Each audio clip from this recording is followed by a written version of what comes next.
Dalam rapat koordinasi yang digelar Rabu 24 Desember lalu, Sekretaris Kabinet Teddy Indrawijaya bersama Menteri Sosial Saifullah Yusuf menyepakati skema baru bantuan bagi para pengungsi dan keluarga korban bencana di Sumatera. Pemerintah menetapkan bantuan langsung tunai minimal 8 juta rupiah bagi setiap kepala keluarga terdampak atau pengungsi. Bantuan ini terdiri dari 3 juta rupiah untuk kebutuhan isian rumah dan 5 juta rupiah untuk pemulihan ekonomi keluarga. Selain bantuan tunai, pemerintah juga menyalurkan bantuan kebutuhan pokok berupa beras serta lauk pauk yang diberikan terpisah dari bantuan langsung tunai. Tak hanya itu, pemerintah juga menyiapkan santunan khusus bagi keluarga korban meninggal dunia sebesar sekitar 15 juta rupiah per ahli waris. Sementara warga yang mengalami luka berat akan menerima santunan sekitar 5 juta rupiah. Seluruh bantuan dan santunan akan disalurkan langsung oleh Kementerian Sosial berdasarkan data dan persetujuan dari bupati atau wali kota setempat.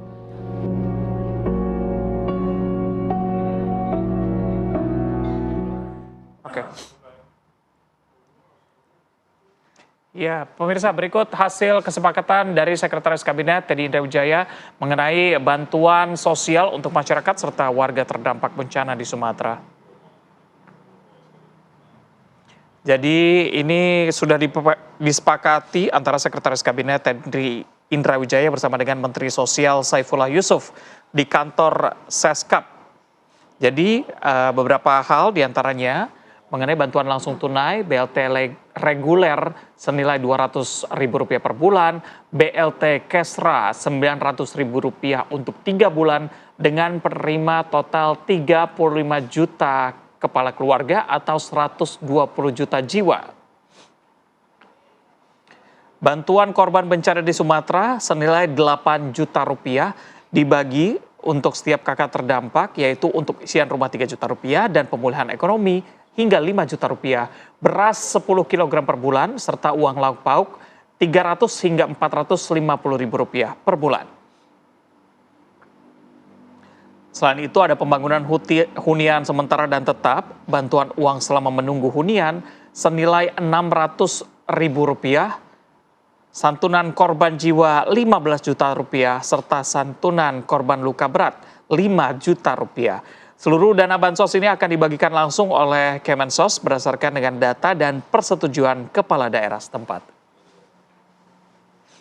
Baik, untuk mengetahui bagaimana bantuan sosial untuk masyarakat dan juga korban bencana yang sudah dianggarkan oleh pemerintah dan juga akan didistribusikan kepada masyarakat, kita akan bergabung langsung dengan Saifullah Yusuf, Menteri Sosial Republik Indonesia. Selamat pagi, Pak Mensos. Assalamualaikum.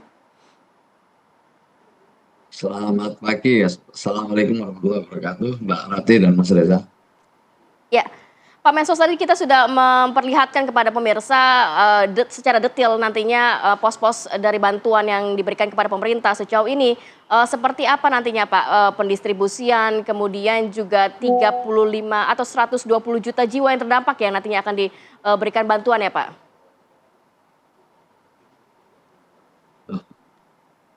Saya mau sedikit luruskan ya, sedikit koreksi. Bahwa yang BLTS itu adalah bantuan reguler ya yang diberikan setiap bulan, bukan kepada khusus keluarga terdampak. Jadi yang pertama saya ingin koreksi dulu, saya luruskan tadi yang disampaikan BLT 900.000 3 bulan pertama itu adalah yang dimaksud BLTS Kesra, bantuan langsung tunai sementara di akhir tahun, Oktober, November, Desember untuk 35 juta keluarga di desil 1, 2, 3, 4. Ini adalah reguler. Sementara namanya BLTS yang masuk dalam bagian BLTS bulanan. Kemudian sebelumnya juga sudah ada bantuan reguler ya, bantuan yang diberikan kepada sekitar 18 juta KPM setiap bulannya. Baik itu program sembako maupun program PKH. Jadi ini adalah yang memang setiap bulan Mbak reguler diberikan kepada keluarga-keluarga yang masuk dalam desil 1, 2, 3, dan 4 atau juga program keluarga yang mendapatkan program bantuan sembako dan PKH setiap bulannya dari Kementerian Sosial. Itu reguler. Sementara yang kedua tadi yang dimaksud adalah bantuan khusus untuk keluarga terdampak bencana. Ya. Jadi dalam rangka bencana, pemerintah memiliki tim besar untuk melakukan beberapa tahapan penanggulangan. Yang pertama adalah tentu evakuasi, kemudian masuk masa kedaruratan. Setelah masuk masa kedaruratan ini, pada saat yang sama, secara simultan juga ada perbaikan infrastruktur, membuka daerah-daerah yang terisolir. Setelah itu, baru kemudian pemerintah menyediakan huntara atau hunian sementara atau hunian tetap bagi keluarga terdampak yang rumahnya rusak berat atau rumahnya hilang sama sekali. Nah, inilah yang disediakan oleh pemerintah namanya huntara maupun huntap. Nah, tentu yang membangun adalah pemerintah dalam hal ini. Untuk huntaranya dibangun oleh BNPB, sementara untuk huntap, hunian tetapnya dibangun oleh Kementerian Perumahan Rakyat dan Pemukiman. Itu Mbak ya, saya jelasin dulu biar runtut ya. Ya. Nah, nanti setelah Oke. huntara ada, ya, setelah huntaranya ada atau huntapnya ada beberapa bantuan yang diberikan untuk memulai hidup di huntara atau di hunian tetap itu. Dari Kemensos ada beberapa program, ya, yang program dukungan setelah berada di hunian sementara atau hunian tetap. Yang pertama, ketika keluarga masuk ke hunian sementara atau hunian tetap itu ada bantuan untuk membeli isian rumah, ya, Isian rumah, yang ya. diberikan secara tunai untuk membeli kebutuhan perabotan rumah misalnya, ya, sebesar 3 juta rupiah per keluarga. Setelah itu, ini juga sesuai dengan Permensos yang lama, ada bantuan jaminan hidup sebagai dukungan pemenuhan lauk pauk saat tinggal di huntara atau di hunian tetap. Diberikan selama 3 bulan. Tentu ini diberikan kepada keluarga sesuai jumlah anggota keluarga yang saat ini kita sedang menyesuaikan indeks jaminan hidupnya. Dalam Permensos yang lama itu Rp10.000. Maka kami mengusulkan ini untuk dinaikkan, dan untuk menaikkan indeks ini kita berkoordinasi dengan Kementerian Kesehatan. Nah, ini yang sedang kita usulkan untuk dinaikkan. Sementara di Permensos yang lama itu besarannya adalah Rp10.000 per anggota keluarga atau per orang atau per individu. Kalau misalnya anggotanya 4, ya berarti kali 4. Ini adalah dukungan untuk yang disebut dengan bantuan jaminan hidup untuk pemenuhan lauk pauk. Dan yang terakhir nanti ada dukungan pemberdayaan dalam kerangka pemulihan ekonomi yang tentu ini nanti akan diberikan setelah melalui hasil asesmen bersama pemerintah daerah dan juga dengan BNPB sebesar 5 juta rupiah. Nah, inilah nanti dukungan yang diberikan dari Kementerian Sosial. Belum lagi nanti ada yang dari BNPB dan ada juga dari instansi-instansi lain, mungkin nanti dari Bappenas, ya, yang kepalanya sekaligus merangkap Menteri Pertanian. Ini semua adalah bagian dari upaya pemerintah untuk mendukung keluarga terdampak sehingga nanti secara perlahan bisa pulih kembali, terutama di bidang ekonomi. Di samping itu kita juga memberikan dukungan santunan atau tali asih berupa santunan kepada ahli waris untuk yang meninggal itu 15 juta rupiah per korban, dan santunan korban luka berat itu adalah 5 juta per korban.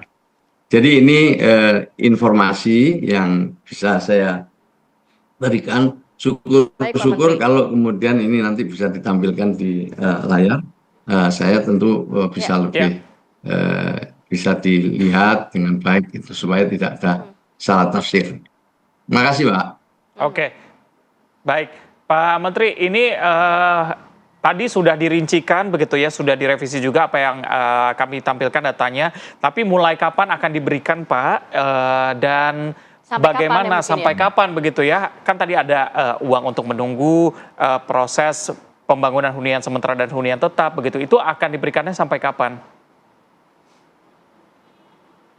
Jadi yang pertama untuk santunan yang meninggal sudah mulai berproses. Jadi sudah mulai Mhm. berproses. Yang jelas kita eh, menunggu data yang diverifikasi oleh kabupaten kota dan BNPB. Jadi data itulah yang kita gunakan untuk menyalurkan kepada yang meninggal maupun yang luka-luka berat. Sama juga untuk yang bantuan-bantuan yang lewat Kementerian Sosial juga akan kita salurkan setelah datanya kita terima dan keluarga tersebut sudah masuk di hunian sementara atau di hunian tetap. Penyalurannya seperti itu, Mbak. Ya, Oke. baik Pak, nanti sejauh ini kan tadi juga ada beberapa bantuan yang diberikan oleh beberapa pihak, BNPB, Bappenas dan lain sebagainya. Nantinya akan juga berkoordinasi dengan Kementerian Sosial dalam arti itu juga akan melanjutkan dari bantuan-bantuan yang diberikan oleh Kemensos sehingga tidak ada mungkin kita katakan double-double begitu Pak bantuannya. Ya, yang pertama dipastikan datanya tunggal. Datanya tunggal adalah data Data yang tunggal, ya. di-asesmen, data yang diolah oleh pemerintah daerah dan BNPB. Itulah yang kita jadikan patokan untuk menyalurkan bantuan. Sehingga kita akan tahu siapa satu keluarga mendapatkan apa saja. Misalnya tadi ya, ini nanti yang menjelaskan BNPB pastinya. Di BNPB itu ada program namanya dana tunggu hunian, di mana keluarga yang tinggal di Huntara ya itu diberi dukungan kalau tidak salah 20.000 per hari per keluarga. Jadi sebulan ada 600.000.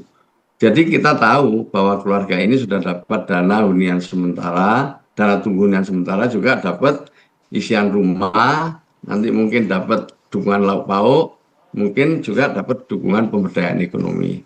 Dan saya juga lagi masih koordinasi, bisa jadi nanti dapat dukungan dari Kepala Bappenas. Semua ini kemarin kita diskusikan dengan Pak Teddy, kita tentu pada akhirnya nanti mohon arahan dari Bapak Presiden. Jadi sekali lagi ini adalah Oke. bagian dari tim besar Presiden yang ditugaskan untuk ikut menanggulangi dampak bencana kemarin di 3 Mhm. Oke, Pak Menteri, ini proses pembagiannya nanti akan seperti apa? Apakah memang mereka harus mengambil ke kantor pos atau memang sudah ditransfer pemberian uang secara langsung secara tunai begitu? Dan biasanya kan kadang suka ada hal-hal yang tidak kita inginkan begitu ya, adanya oknum-oknum yang meminta bayaran dan segala macam. Bagaimana pencegahan dari Kementerian Sosial sendiri, Pak? Mencegah pungli-pungli.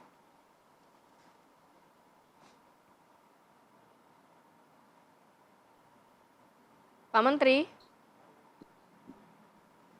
Ya, Pak Menteri apakah masih bergabung bersama Iya. kami, Bapak? Apa bisa didengar suara saya? Oke, Bisa, proses Pak. pendistribusiannya nanti akan seperti Apa apa, bisa Pak? Apakah didengar diberikan suara saya? langsung secara tunai? Bisa Pak Menteri, bisa. Sudah aman suaranya, Pak? Baik, Pak Menteri. Baik, ini juga kita tampilkan kepada pemirsa untuk secara lebih tahu lebih detail Putus. Sekarang bisa didengar bantuan ya? yang akan diberikan. Udah. Iya, Pak Menteri, Udah bisa nantinya didengar? pendistribusiannya seperti sudah. Iya, proses Iya. pendistribusian bantuannya nanti akan seperti apa, Pak? Diberikan langsung secara tunai atau mereka harus ke bank atau ke kantor pos terlebih dahulu, dan pencegahan agar pungli tidak terjadi, Pak? Biasanya penyaluran kami lewat 2 jalur ya. Satu jalur Himbara, bank-bank milik pemerintah. Yang kedua lewat PT Pos. Jadi kita biasanya lewat situ, tetapi kan kita lihat situasinya, kalau memang PT Posnya sudah beroperasi, ya tentu bisa kita salurkan lewat PT Pos. Kalau memang lewat perbankan bisa, ya tentu lewat perbankan. Jadi kita ingin memastikan bahwa bantuan ini harus diterima utuh oleh masyarakat. Tidak boleh ada satupun pihak yang mengambil atau memotong ya dari bantuan yang telah ditetapkan. Umumnya BLT itu kita memang kirimkan lewat rekening-rekening yang sudah disediakan sebelumnya. Yang kedua lewat PT Pos. Kalau lewat PT Pos itu ada 3 kemungkinannya, bisa diambil di PT Pos, yang kedua bisa diantar tapi berbasis komunitas di kantor kelurahan atau di tempat-tempat yang disepakati, dan yang terakhir bagi lansia, bagi penyandang disabilitas, itu PT Pos bisa ngantar langsung ke rumah masing-masing.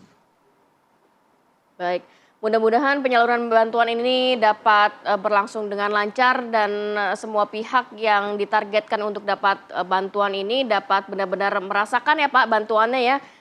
Terima kasih banyak Pak Menteri Sosial Ya, saya Saifullah perlu Yusuf sudah laporkan ya, bergabung saya pada perlu pagi hari tambahkan ini. sedikit bahwa kemarin sore Ya, itu Pak Mendagri dengan Pak Ara, Menteri Perumahan juga melakukan koordinasi dengan Bupati, Ya. Wali Kota, Gubernur di 3 provinsi untuk memastikan data, bahwa datanya ini harus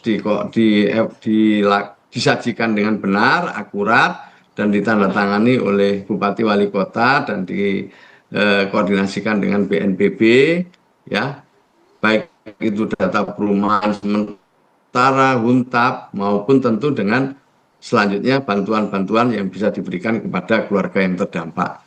Jadi konsolidasi data jalan, perbaikan infrastruktur jalan, memulai rehabilitasi dan rekonstruksi jalan, kemudian bantuan-bantuan juga sudah dipersiapkan. Saya kira semuanya akan disajikan secara transparan supaya masyarakat bisa tahu apa yang sudah dikerjakan oleh pemerintah. Baik, terima kasih Pak Menteri sekali lagi atas waktunya. Assalamualaikum, selamat pagi.